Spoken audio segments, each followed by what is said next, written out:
morning. The most news in the morning, period. Weekdays 6 Eastern. When you go out there and you campaign, how do you make that transition and make the voters of Minnesota know that, that you used to be a comedian, but now you're a serious politician who thinks that you can do well for that state? I think this has not been a huge problem. When people hear me speak, they know I take the issues very seriously. They hear me speak from my heart and my gut and my brain. So it hasn't been a problem, and that's why I'm really in a very good position now to be the nominee and to take on Norm Coleman. Speaking of taking on Norm Coleman, the National Republican Congressional Committee describes you as, quote, one of the most extreme and radical candidates for public office in years. Al Franken's mean-spirited and nasty partisanship is a clear contrast from Norm Coleman. Now, he is saying that he's the moderate in this, he's only voted with his party 77% of the time. How can you prove that you're not really a partisan candidate, that you can be a senator for all people, including conservative Republicans in your state? Well, that attack on me is something that I expect, and it sounded kind of partisan to me. Did it sound kind of partisan to you, Karen? Well, I mean, it's coming from the Republican Congressional Committee describing you. No, but look, they're trying to paint their candidate, let's put it this way, as someone who's maybe more moderate and inclusive. Look, Norm Coleman pretty much told the people of Minnesota where he was at 6 months after he became senator, 6 months after Paul Wellstone died. He said to roll call, this is a quote, "To be blunt, I'm a 99% improvement over Paul Wellstone." When he apologized 3 days later, he said, "What I meant was I'm a 99% improvement over Paul Wellstone in terms of supporting this White House." And he was attached at the hip with President Bush. He voted with the White House 98% of the time the first year. When you talk about seriousness, here's a guy whose policy on the war is to stay the course. His policy on the economy is to stay the course with the Bush economy. Minnesotans want serious solutions to these problems. Staying the course is not serious. And, Tip O'Neill had a word or a phrase for moderates like Norm Coleman. They're always there when you don't need them.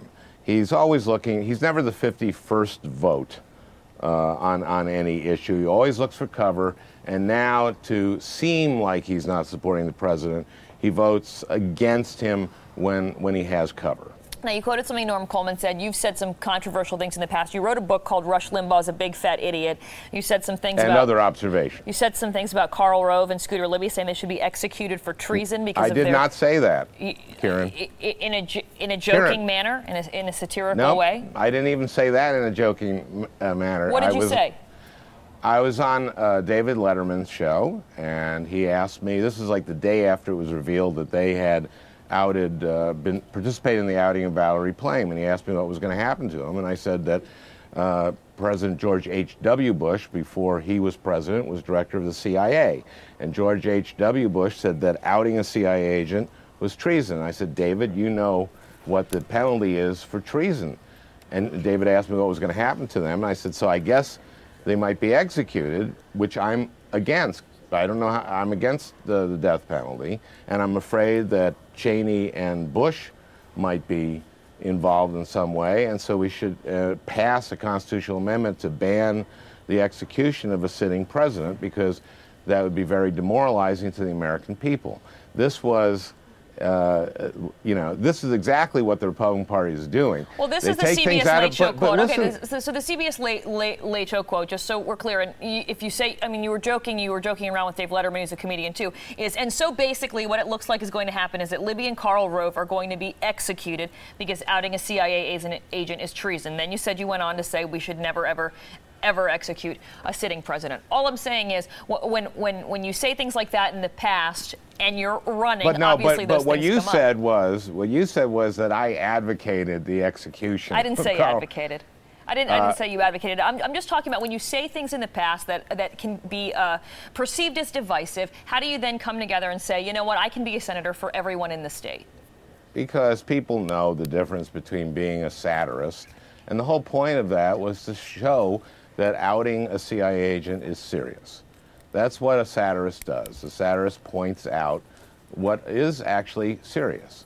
And the trick here is they are going to be taking things out of context. And you're right, the Republican Party in Minnesota said that I advocated the execution of those guys, and I wasn't, and it was very clear to the Letterman audience and anyone who saw that.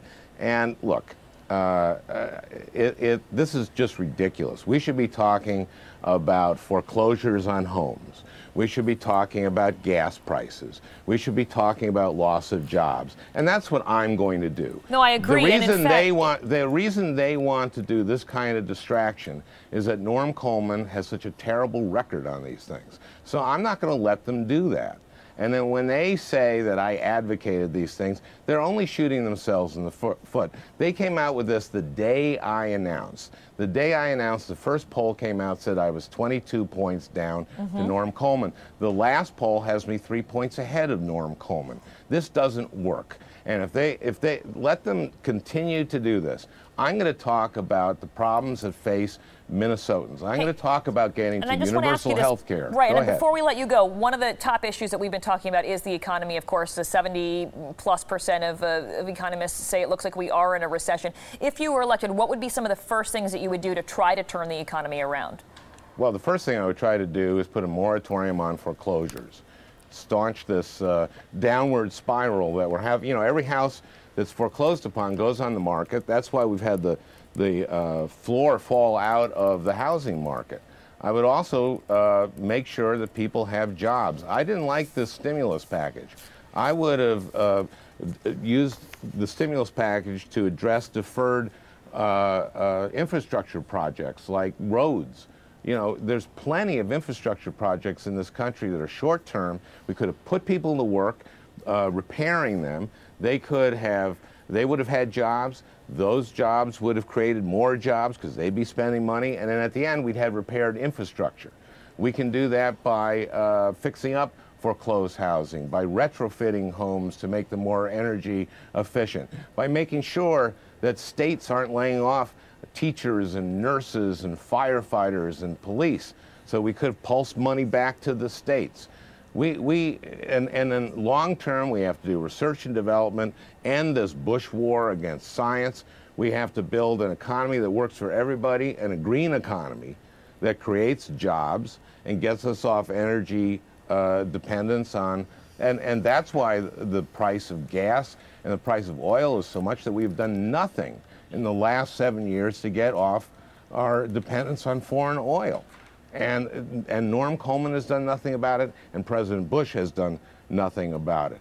There are things that we can do to pulse the economy now, and then there are long-term things that we have to do to get into the 21st century. And get a handle on health care is one of them. We spend twice as much money per person on health care as any other industrialized country. We need universal health care.